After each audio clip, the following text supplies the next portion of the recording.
ನಾರಾಯಣಂ ಸುರಗುರುಂ ಜಗದೇಕನಾಥಂ ಭಕ್ತಪ್ರಿಯಂ ಸಕಲಲೋಕನಮಸ್ಕೃತಂ ಚ ತ್ರೈಗುಣ್ಯವರ್ಜಿತಮಜಂ ವಿಭುಮಾದ್ಯಮೀಶಂ ವಂದೇ ಭವಗ್ನಮಮರಾಸುರಸಿದ್ಧವಂದ್ಯಂ ವ್ಯಾಸಂ ವಸಿಷ್ಠನಪ್ತಾರಂ ಶಕ್ತೇಃ ಪೌತ್ರಂ ಅಕಲ್ಮಷಂ ಪರಾಶರಾತ್ಮಜಂ ವಂದೇ ಶುಕತಾತಂ ತಪೋನಿಧಿಂ. ಶ್ರೀ ಗುರುಭ್ಯೋ ನಮಃ. ಹರಿ ಓಂ. ವಿಷ್ಣು ಸಹಸ್ರನಾಮದ 12ನೆಯ ಶ್ಲೋಕದ ಚಿಂತನೆಯನ್ನು ಇವತ್ತು ಮಾಡೋಣ. ಶ್ಲೋಕ: ವಸುರ್ವಸುಮನಃ ಸತ್ಯಃ ಸಮಾತ್ಮಾ ಸಂಮಿತಃ ಸಮಃ ಅಮೋಘ ಪುಂಡರೀಕಾಕ್ಷೋ ವೃಷಕರ್ಮ ವೃಷಾಕೃತಿ. ಭಗವಂತನ ಅನೇಕ ನಾಮಗಳ ಚಿಂತನೆ ಈ ಶ್ಲೋಕದಲ್ಲಿ ಬಂದಿದೆ. ಮೊದಲನೆಯದ್ದಾಗಿ ವಸುಹು, ಇದು ಪರಮಾತ್ಮನ ಹೆಸರು. ವಸು ಅನ್ನುವುದಕ್ಕೆ ಸಾಮಾನ್ಯವಾಗಿ ಸಂಪತ್ತು ಅಂತ ಅರ್ಥ. ನಮ್ಮ ಭಗವಂತ ಭಕ್ತರ ಸಂಪತ್ತು. ಆದ್ದರಿಂದ ಆ ಭಗವಂತನನ್ನು ಭಕ್ತರು ವಸು ಅಂತ ಕೊಂಡಾಡುತ್ತಾರೆ. ಎಲ್ಲರಿಗೂ ಸಂಪತ್ತನ್ನು ಕರುಣಿಸುವ ಸ್ವಾಮಿ ಆ ಪರಮಾತ್ಮ, ಅವನು ವಸುಹು ಅಂತ. ಇನ್ನೊಂದು ವ ಅನ್ನೋದಕ್ಕೆ ಜ್ಞಾನ ಅಂತ ಅರ್ಥ. ವಂ ಜ್ಞಾನಂ ಸೂತೆ ಇತಿ ವಸುಹು. ಅವರವರ ಯೋಗ್ಯತಾನುಸಾರವಾಗಿ ಅವರವರಲ್ಲಿ ಜ್ಞಾನವನ್ನು ಸ್ಫುರಣಗೊಳಿಸುವವನು, ಉತ್ಪಾದಿಸುವವನು, ಪ್ರಕಟಗೊಳಿಸುವವನು ನಮ್ಮ ಭಗವಂತ ವಿಷ್ಣು. ಆದ್ದರಿಂದ ಅವನನ್ನು ವಸುಹು ಅಂತ ಕರೆಯೋದುಂಟು. ಸರ್ವತ್ರ ವಸತಿ ಇತಿ ವಸುಹು. ಎಲ್ಲಿಲ್ಲ ಭಗವಂತ, ಎಲ್ಲ ಕಡೆಗೂ ವ್ಯಾಪ್ತನಾಗಿ ಇದ್ದಾನೆ. ಪರಮಾತ್ಮ ಸರ್ವತ್ರ ವ್ಯಾಪ್ತ, ಎಲ್ಲ ಕಡೆಗೆ ಇರುವಂತಹ ಒಮ್ನಿ ಪ್ರೆಸೆಂಟ್ ಆದ ಪರಮಾತ್ಮನನ್ನು ವಸುಹು ಅಂತನ್ನುವ ಹೆಸರಿನಿಂದ ನಾವು ಸ್ತೋತ್ರ ಮಾಡಬೇಕು. ವಸುಮನಾಹ, ಇದು ಎರಡನೆಯ ನಾಮ ಸಂಕೀರ್ತನ ಈ ಶ್ಲೋಕದಲ್ಲಿ. ವಸುಮನಾಹ, ಭಕ್ತರು ಅನೇಕ ಸಂಪತ್ತನ್ನು ಪರಮಾತ್ಮನಿಗೆ ಕೊಡುತ್ತಾರೆ. ಆ ಸಂಪತ್ತಿನಲ್ಲಿ ಭಗವಂತನಿಗೆ ಆಸಕ್ತಿ. ಏನ್ರಿ ಭಗವಂತ ಸಂಪತ್ತನ್ನು ಅಪೇಕ್ಷೆ ಪಡ್ತಾನ ಅಂತ ಕೇಳಿದರೆ ಇಲ್ಲ. ಭಕ್ತರು ಯಾವುದನ್ನು ಭಕ್ತಿಯಿಂದ ಸಮರ್ಪಣೆ ಮಾಡುತ್ತಾರೋ ಅದನ್ನೇ ಸಂಪತ್ತು ಅಂತ ತಿಳಿದು ಅದರಲ್ಲಿ ಸಂಪತ್ತಿನಲ್ಲಿ ಮನಸ್ಸನ್ನು ಉಳ್ಳವನು ಆ ಪರಮಾತ್ಮ. ಆದ್ದರಿಂದ ವಸುಮನಾಹ ಅಂತ. ಪತ್ರಂ ಪುಷ್ಪಂ ಫಲಂ ತೋಯಂ ಯೋ ಮೇ ಭಕ್ತ್ಯಾ.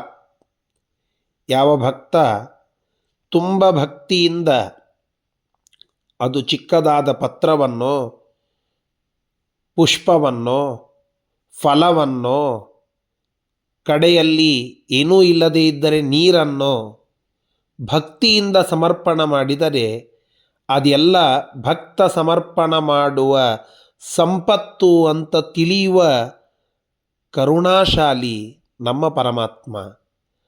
ಅಂತಹ ಎಲ್ಲ ತರಹದ ಭಕ್ತಿಯಿಂದ ಸಮರ್ಪಿತವಾದ ಸಂಪತ್ತಿನಲ್ಲಿ ಮನಸ್ಸುಳ್ಳವನು ನನ್ನ ಒಡೆಯ ಸ್ವಾಮಿ ಪ್ರಭು ಪರಮಾತ್ಮ ವಿಷ್ಣು. ಆದ್ದರಿಂದ ವಸುಮನಾಹ, ಇದು ಪರಮಾತ್ಮನ ಕಾರುಣ್ಯವನ್ನು ತೋರಿಸಿಕೊಡುವಂತಹ ಒಂದು ಹೆಸರು. ಸತ್ಯ, ಪರಮಾತ್ಮನನ್ನು ಸತ್ಯ ಅಂತನ್ನುವ ಹೆಸರಿನಿಂದ ಕರೆಯುವುದುಂಟು. ಸತ್ಯಂ ಜ್ಞಾನಂ ಅನಂತಂ ಬ್ರಹ್ಮ ಎಂಬುವ ಮಾತಿನಂತೆ ಸತ್ಯ ಶಬ್ದ ವಾಚ್ಯನಾದಂಥವನು ಪರಮಾತ್ಮ ಅಂತ. ಸತ್ಯ ಅಂತಂದರೆ ಯತ್ ಸತಾಂ ಹಿತಮತ್ಯಂತಂ, ಯಾವುದು ಸಜ್ಜನರಿಗೆ ಅತ್ಯಂತವಾದ ಹಿತವನ್ನು ಕೊಡುತ್ತದೋ ಅದೇ ಸತ್ಯ ಅಂತ. ಪರಮಾತ್ಮ ಸಜ್ಜನರಿಗೆ ಕೊಡುವ ಹಿತಕ್ಕಿಂತ ದೊಡ್ಡದಾದ ಹಿತ ಮತ್ತೊಬ್ಬ ವ್ಯಕ್ತಿ ಕೊಡಲಾರ ಅಂತಹ ಸುಖವನ್ನು, ಹಿತವನ್ನು. ಸಜ್ಜನರ ಪಾಲಿನ ಹಿತ, ಅತ್ಯಂತ ಸುಖ, ಅದು ನಮ್ಮ ಪರಮಾತ್ಮ. ಆದ್ದರಿಂದ ಸತ್ಯ ಅಂತ ಅವನನ್ನು ಕರೆಯೋದುಂಟು. ಇನ್ನೊಂದು ಅನುವ್ಯಾಖ್ಯಾನ ತಿಳಿಸುವಂತೆ ಸದ್ಭಾವಂ ಯಾಪಯೇತ್ ಯಸ್ಮಾತ್ ಸತ್ಯಂ ತತ್ತೇನ ಕಥ್ಯತೆ ಅಂತ ಶ್ರೀಮದಾಚಾರ್ಯರು ಅನುವ್ಯಾಖ್ಯಾನ ಎಂಬುವ ಗ್ರಂಥದಲ್ಲಿ ಹೇಳುವಂತೆ ಸದ್ಭಾವಂ ಯಾಪಯತಿ ಇತಿ ಸತ್ಯ. ಸದ್ಭಾವವನ್ನು,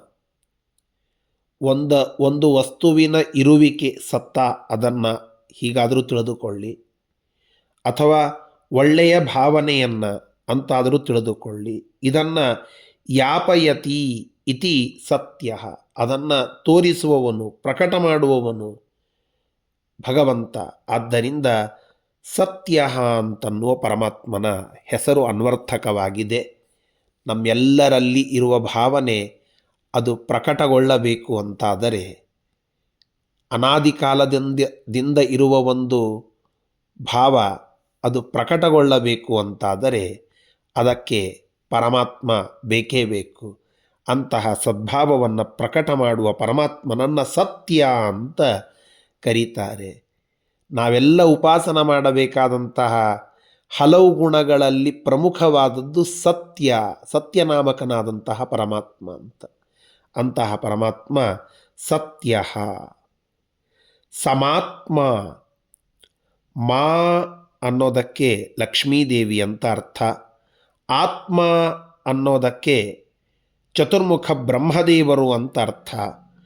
ಮಾತ್ಮ ಅಂತಂದರೆ ರಮಾ ಬ್ರಹ್ಮ, ಅವರಿಂದ ನಾವು ಉಪಲಕ್ಷಣತೆಯ ರಮಾ ಬ್ರಹ್ಮ ರುದ್ರಾದಿ ಎಲ್ಲ ದೇವತೆಗಳು ಅಂತ ತಿಳಿದುಕೊಳ್ಳಬೇಕು. ಆ ಎಲ್ಲ ದೇವತೆಗಳಿಂದ ಸ್ತುತ್ಯನಾಗಿ ಅವರಿಂದ ಸಹಿತ ಕೂಡಿದವನಾಗಿ ಇರುವವನು ಸಮಾತ್ಮ. ಅಥವಾ ಒಂದು ತೊಡೆಯ ಮೇಲೆ ಆತ್ಮ ವಾಯುದೇವರನ್ನು, ಇನ್ನೊಂದು ತೊಡೆಯ ಮೇಲೆ ಮಾ ಲಕ್ಷ್ಮೀದೇವಿಯನ್ನು ಕೂಡಿಸಿಕೊಂಡು ಇರುವಂತಹ ಮಾ ಆತ್ಮ ಇವರಿಂದ ಸಮೇತ ಸಹಿತನಾದಂಥವನು ಸಮಾತ್ಮ, ಪರಮಾತ್ಮ ಅಂತನ್ನುವ ಅರ್ಥವನ್ನು ನಾವು ತಿಳಿದುಕೊಳ್ಳಬೇಕು. ಸಮ ಅನ್ನೋದಕ್ಕೆ ಜ್ಞಾನದಿಂದ ಕೂಡಿದಂತಹ ಜ್ಞಾನಿಗಳು ಅಂತ ಅರ್ಥ. ಆ ಸಮ ಜ್ಞಾನಿನಃ ತೇಷಾಂ ಆತ್ಮ ಇತಿವ, ಆ ಜ್ಞಾನಿಗಳ ಸ್ವರೂಪದಿಂದ ಜಗತ್ತಿನಲ್ಲಿ ಇರುವವನು ಪರಮಾತ್ಮ ಎಲ್ಲಿ ಕಾಣುತ್ತಾನೆ ಅಂದರೆ ಜ್ಞಾನಿಗಳ ಹೃದಯದಲ್ಲಿ ಇದ್ದಾನೆ, ಜ್ಞಾನಿಗಳಲ್ಲಿ ವಿಶಿಷ್ಟವಾಗಿ ಸನ್ನಿಹಿತನಾಗಿದ್ದಾನೆ. ಜ್ಞಾನಿಗಳು ಮನೆಗೆ ಬಂದಿದ್ದಾರೆ ಅಂತಂದರೆ ಭಗವಂತನ ಆಗಮನ ಅವರಲ್ಲಿ ಆಗಿದೆ ಅಂತ ನಾವು ತಿಳಿದುಕೊಳ್ಳಬೇಕು. ಇದು ಶ್ರುತಿ ಸ್ಮೃತಿಗಳಲ್ಲಿ ನಾವು ತಿಳಿದುಕೊಳ್ಳುವಂತಹ ತತ್ವ. ಅಂತಹ ಜ್ಞಾನಿಗಳ ಆತ್ಮ, ಜ್ಞಾನಿಗಳ ರೂಪನಾಗಿ ಇರುವಂತಹ ಪರಮಾತ್ಮನನ್ನು ನಾವು ಸಮಾತ್ಮ ಅಂತ ಕರೆಯುವುದುಂಟು. ಸಂಮಿತ, ಇದು ಎರಡು, ಅಸಂಮಿತ ಅಂತಲೂ ಸಂಧಿ ಬಿಡಿಸಬಹುದು, ಸಂಮಿತ ಅಂತಲೂ ಬಿಡಿಸಲಿಕ್ಕೆ ಬರುತ್ತದೆ. ಸಮ್ಯಕ್ ಮಿತಃ ಪ್ರಮಾಣೈಃ ಇತಿ ಸಂಮಿತಃ. ಪರಮಾತ್ಮನನ್ನು ನಾವು ತಿಳಿದುಕೊಳ್ಳಬಹುದು ಎಷ್ಟು ಮಿತವಾಗಿ, ನಮ್ಮ ಯೋಗ್ಯತೆಯ ಮಿತಿಗೆ ಅನುಗುಣವಾಗಿ ಪರಮಾತ್ಮನನ್ನು ಪ್ರಮಾಣಗಳಿಂದ ತಿಳಿದುಕೊಳ್ಳುವ ಸಾಹಸ ಮಾಡಬಹುದೇ ಹೊರತು ಪೂರ್ಣವಾಗಿ ತಿಳಿದುಕೊಳ್ಳುತ್ತೇವೆ ಅಂತನ್ನೋದು ದೂರತೋಪಾಸ್ತ. ಹೀಗಾಗಿ ಭಗವಂತ ಚೆನ್ನಾಗಿ ಮಿತನಾಗಿದ್ದಾನೆ. ಲಿಮಿಟ್, ಅವನನ್ನು ತಿಳಿಯುವುದಕ್ಕೊಂದು ಮಿತಿ ಇದೆ, ಅದನ್ನು ಮೀರಿ ಹೋಗಲಿಕ್ಕೆ ಸಾಧ್ಯವಿಲ್ಲ ಅನ್ನುವುದಕ್ಕಾಗಿ ಸಂಮಿತ ಅಂತ. ಪರಮಾತ್ಮ ಸಮ್ಯಕ್ ಮಿತಃ ನ ಭವತಿ ಇತಿ ಅಸಮ್ಮಿತಃ ಅಂತ. ಮಿತಃ ಅನ್ನೋದಕ್ಕೆ ಮಾಪನ ಮಾಡೋದು, ಅಳಿಯುವುದು ಅಂತ ಅರ್ಥ. ಪರಮಾತ್ಮನನ್ನು ಗೇಜ್ ಮಾಡಿಬಿಡಬಹುದು ಇಷ್ಟು ಅಂತ ಹೇಳಿ, ಇಲ್ಲ, ಸಾಧ್ಯವಿಲ್ಲ. ಆದ್ದರಿಂದ ಅಸಮ್ಮಿತನಾಗಿ ಇದ್ದಾನೆ ಪರಮಾತ್ಮ. ಹೀಗೆ ಆ ಪರಮಾತ್ಮನಿಗೆ ಮಿತಿ ಇಲ್ಲ. ಆ ಪರಮಾತ್ಮನ ತಿಳುವಳಿಕೆಗೆ ಒಂದು ಮಿತಿ, ನಮ್ಮ ಬುದ್ಧಿಗೆ ಅನುಗುಣವಾಗಿ ಮಾತ್ರ ತಿಳಿದುಕೊಳ್ಳಬಹುದು ಅನ್ನುವುದರಲ್ಲಿ ಮಿತಿ ಇದೆ. ಹೀಗೆ ಸಂಮಿತಃ ಅಥವಾ ಅಸಮ್ಮಿತಃ ಅನ್ನುವ ಪರಮಾತ್ಮನ ನಾಮದ ಚಿಂತನೆಯನ್ನು ಈ ಹೆಸರು ತಿಳಿಸಿಕೊಡುತ್ತದೆ. ಸಮಃ, ಮ ಅನ್ನೋದಕ್ಕೆ ಲಕ್ಷ್ಮೀದೇವಿ ಅಂತ ಅರ್ಥ. ಆ ಲಕ್ಷ್ಮೀದೇವಿಯಿಂದ ಸಹಿತನಾದಂಥವನು ಅಥವಾ ಜ್ಞಾನದಿಂದ ಸಮೇತನಾಗಿರತಕ್ಕಂಥವನು ಪರಮಾತ್ಮ. ಆದ್ದರಿಂದ ಸಮಃ ಅಂತ ಒಂದರ್ಥ. ಎಲ್ಲ ರೂಪಗಳಲ್ಲಿ ಎಲ್ಲ ಕಡೆಗೆ ಸಮಾನನಾಗಿ ಇದ್ದಾನೆ ಪರಮಾತ್ಮ ಅನ್ನುವುದಕ್ಕಾಗಿಯೂ ಸಮ ಅಂತ ಒಂದು ಭಗವಂತನ ಹೆಸರು. ಗೀತೆಯಲ್ಲಿ ನಾವು ಕೇಳುತ್ತೇವಲ್ಲ, ವಿದ್ಯಾ ವಿನಯ ಸಂಪನ್ನೆ ಬ್ರಾಹ್ಮಣೇ ಗವಿಹಸ್ತಿನಿ ಶುನಿಚೈವ ಶ್ವಪಾಕೇ ಚ ಪಂಡಿತಾ ಸಮದರ್ಶಿನಃ. ಪಂಡಿತರಾದಂಥವರು, ವಿದ್ವಾಂಸರು, ಜ್ಞಾನಿಗಳು ಭಗವಂತನ ಸಮ ಎನ್ನುವ ಹೆಸರನ್ನು ಉಪಾಸನ ಮಾಡುತ್ತಾರಂತೆ.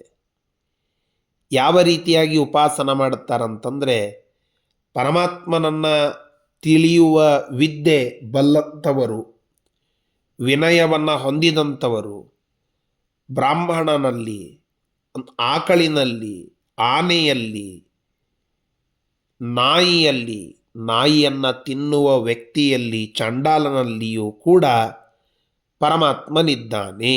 ಅಂದರೆ ಇವರೆಲ್ಲರಲ್ಲಿ ಇರುವ ಪರಮಾತ್ಮ ಅವನು ಒಬ್ಬನೇ, ಅವನು ಸಮನಾಗಿ ಇದ್ದಾನೆ.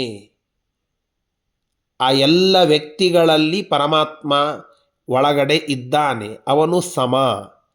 ಈ ರೀತಿಯಾಗಿ ಸಮದರ್ಶಿಗಳಾದಂತಹ ಜ್ಞಾನಿಗಳು ಪಂಡಿತರು ಅಂತ ಅನ್ನಿಸಿಕೊಳ್ಳುತ್ತಾರೆ. ಸಮ ಅನ್ನೋದು ಪರಮಾತ್ಮನ ಒಂದು ಗುಣ.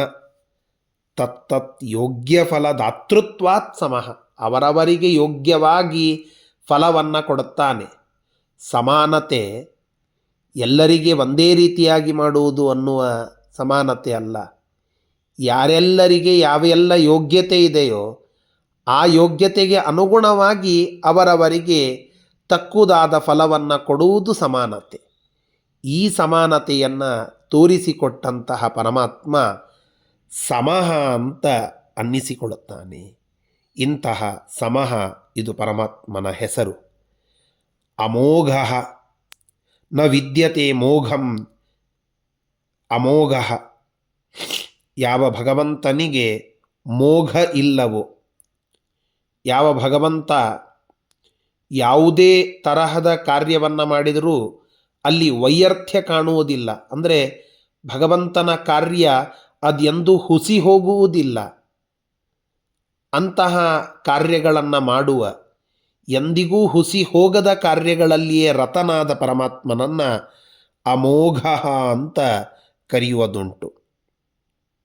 ಅವ ಮಾಡಿದೆಲ್ಲವೂ ಸತ್ಯ, ಅವ ಮಾಡಿದ ಕಾರ್ಯಗಳೆಲ್ಲವೂ ನಿತ್ಯ. ಅಂತಹ ಆ ಪರಮಾತ್ಮ ಅಮೋಘ ಅಂತ ಅನ್ನಿಸಿಕೊಳ್ಳುತ್ತಾನೆ. ಪುಂಡರೀಕಾಕ್ಷ, ಪುಂಡರೀಕ ಅಂದರೆ ತಾವರೆ, ಒಂದು ಕಮಲ. ಅಕ್ಷ ಅಂತಂದರೆ ಕಣ್ಣುಗಳು, ಅಕ್ಷ ಅಂದರೆ ಕಣ್ಣುಗಳು. ಕಮಲದಂತೆ ಇರುವ ಕಣ್ಣುಗಳನ್ನು ಹೊಂದಿರುವವನು ಪರಮಾತ್ಮ. ಆದ್ದರಿಂದ ಕಮಲಾಕ್ಷ, ಅವನೇ ಪುಂಡರೀಕಾಕ್ಷ ಅಂತ ಅನ್ನಿಸಿಕೊಳ್ಳುತ್ತಾನೆ. ಪುಂಡರೀಕ ಅಂತ ಒಬ್ಬ ಸಂತ, ಆ ಸಂತನೇ ವಿಠ್ಠಲನ ಉಪಾಸನೆಯನ್ನು ಮಾಡಿ ಇವತ್ತೇನು ಭಕ್ತಿಯ ಉದ್ರೇಕವನ್ನು ತೋರಿಸುವ ವಾರ್ಕರಿ ಸಂಪ್ರದಾಯ ಅಂತ ಪಂಢರಪುರಕ್ಕೆ ಹೋಗುವ ಒಂದು ಸಂಪ್ರದಾಯವಿದೆ. ಆ ಒಂದು ದಂಡಿ ಹೋಗುವಂತಹದ್ದನ್ನು ನಾವೇನು ಕೇಳುತ್ತೇವೆ, ಅಂತಹ ಆ ಸಂಪ್ರದಾಯದ ಪ್ರವರ್ತಕ, ಅದರ ನಾಂದಿಯನ್ನು ಹಾಡಿದಂತಹ ಸಂತನೇ ಪುಂಡರೀಕ ಅಂತ. ಪುಂಡರೀಕ ಮುನಿ ವರದ ನಮಿಪೆ ನಿನಗೆ ಅಂತ ದಾಸರು ಹಾಡುವಂತೆ, ಪುಂಡರೀಕನೆಂಬುವ ಸಂತನಿಗೆ ತನ್ನ ಅಕ್ಷ ಅಂದರೆ ಕಣ್ಣು, ಕೃಪಾದೃಷ್ಟಿ, ಆ ಕರುಣೆಯ ಕಟಾಕ್ಷವನ್ನು ತೋರಿದಂತಹ ಸ್ವಾಮಿ ಪುಂಡರೀಕಾಕ್ಷ. ವೃಷಾಕಪಿ ವೃಷಕರ್ಮ. ವೃಷ ಅಂತಂದರೆ ಪುಣ್ಯ, ಪುಣ್ಯಕರ್ಮನಾದಂತಹ ಪರಮಾತ್ಮನನ್ನು ವೃಷಕರ್ಮ ಅಂತ ನಾವು ಕರೆಯುವುದುಂಟು. ವೃಷಾಕೃತಿ, ಧರ್ಮದ ಆಕೃತಿ ಅದು ಪರಮಾತ್ಮ. ರಾಮಾಯಣ ತಿಳಿಸ್ತದೆ ಧರ್ಮ ಯಾವುದು ಅಂತಂದರೆ ಸ್ವತಃ ರಾಮನೇ ಆ ಧರ್ಮ. ಧರ್ಮಕ್ಕೊಂದು ಮೂರ್ತಿಮಂತ ರೂಪವಂತು ಅಂದರೆ ಅದು ರಾಮ. ಪರಮಾತ್ಮನೇ ಆ ಧರ್ಮದ ಸಾಕ್ಷಾತ್ ಮೂರ್ತಿ. ಅಂತಹ ಋಷಾಕೃತಿಯಾದಂಥವನು ಪರಮಾತ್ಮ. ಋಷ ಅಂತಂದರೆ ಋಷಭ, ಗೂಳಿ. ಆ ಗೂಳಿಯಂತೆ ಆಕೃತಿ, ಅಂತಹ ಧೈರ್ಯದ, ಗಾಂಭೀರ್ಯದ, ಶಕ್ತಿಯ ಆಕೃತಿಯನ್ನು ಹೊಂದಿರುವ, ರಾಕ್ಷಸರನ್ನು ಸಂಹಾರ ಮಾಡುವ ಆಕೃತಿಯನ್ನು ಹೊಂದಿರುವವನು ಪರಮಾತ್ಮ. ಆದ್ದರಿಂದ ಋಷಾಕೃತಿ. ಹೀಗೆ ವಸುಹು ವಸುಮನಃ ಸತ್ಯಃ ಸಮಾತ್ಮ ಸಂಮಿತಃ ಸಮಃ ಅಮೋಘಃ ಪುಂಡರೀಕಾಕ್ಷಃ ವೃಷಕರ್ಮ ಋಷಾಕೃತಿ. ಇದು ಭಗವಂತನ ನಾಮಗಳು. ಶ್ರೀಕೃಷ್ಣಾರ್ಪಣಮಸ್ತು.